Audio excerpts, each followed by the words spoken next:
So dear friends, I am Manish Mandewa, BSN students. After a long time, come here with my new lecture. And today I am teaching you about biochemistry's important topic, carbohydrates. So carbohydrate क्या होता है और हमारी body में carbohydrates का काम क्या होता है, उसके बारे में मैं आपको बताऊंगा. तो कार्बोहाइड्रेट क्या है? Carbohydrate it is organic compound made of carbon, hydrogen, oxygen. So carbohydrate क्या है? एक ऑर्गेनिक कंपाउंड है जो हमारी बॉडी में पाया जाता है, जो किसका बना हुआ होता है? कार्बन, हाइड्रोजन और ऑक्सीजन, यानी 3 कंपाउंड का कार्बोहाइड्रेट बना हुआ होता है. So and hydrogen and oxygen ratio is 2:1 as found in water. यानी इसमें कार्बोहाइड्रेट में हाइड्रोजन और ऑक्सीजन का जो रेशियो है 2:1 पाया जाता है.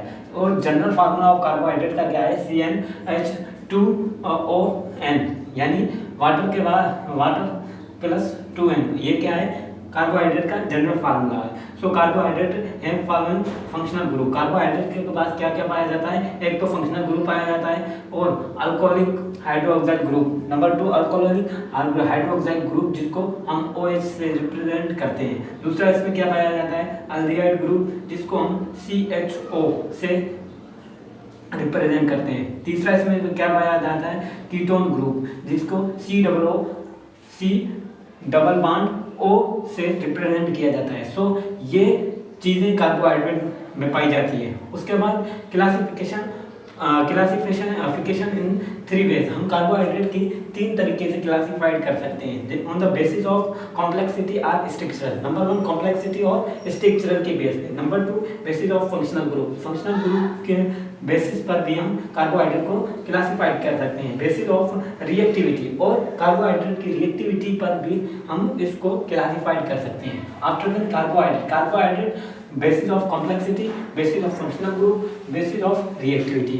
So basis of complexity के बेस पे हम कैसे कार्बोहाइड्रेट को क्लासिफाई करते हैं. Number 1 monosaccharide, oligosaccharide, disaccharide. ये कैसे हम क्लासिफाई कर रहे हैं? On the basis of complexity.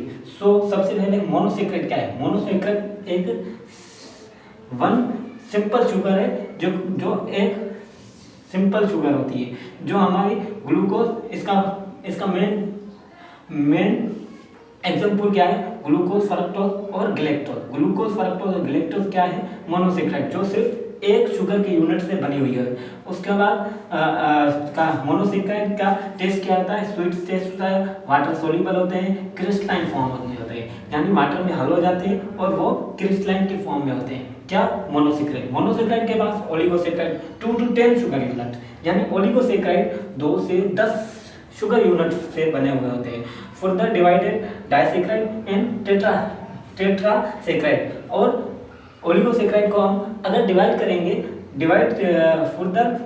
करेंगे तो वो डाइसेक्राइड और टेट्रासेक्राइड में डिवाइड हो जाएगा.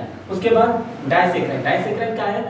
मोर देन 10 शुगर यूनिट, यानी 10 से ज़्यादा शुगर यूनिट्स जो पाए जाते हैं वो उसको हम डाइसेक्राइड कहते हैं. जैसे कि made up of 2 main saccharide, ये 2 मेन सेक्राइड से बना हुआ था. ऑन हाइड्रोलाइसिस, जब हम उनकी डाइसेक्राइड की हाइड्रोलाइसिस करेंगे, गिव 1 ग्लूकोज 1 फ्रक्टोज. यानी अगर हम डाइसेक्राइड की हाइड्रोलाइसिस करेंगे तो हमारे पास एक ग्लूकोज का मॉलिक्यूल और एक फ्रक्टोज का मॉलिक्यूल मिलेगा. सो डाइसेक्राइड का एग्जाम्पल क्या है? मेल्टोज, लैक्टोज और सक्रोज. मेल्टोज, लैक्टोज और सक्रोज किसका मिसाल है?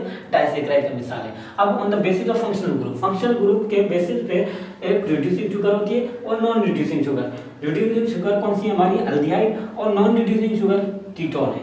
उसके बाद on the basis of reactivity के बेस पे भी हमारी 2 शुगर आ जाती है, अल्डोल और कीटोज, अल्डोल प्लस कीटोज. उसके बाद दूसरा टॉपिक है chemical nature of starch. Starch की केमिकल नेचर क्या होती है? Glucose is stored in plant in the form of starch. यानी प्लांट में जो ग्लूकोज स्टोर होता है वो स्टार्च की फॉर्म में स्टोर होता है. It is composed of 2 component, amylase plus amylopectin.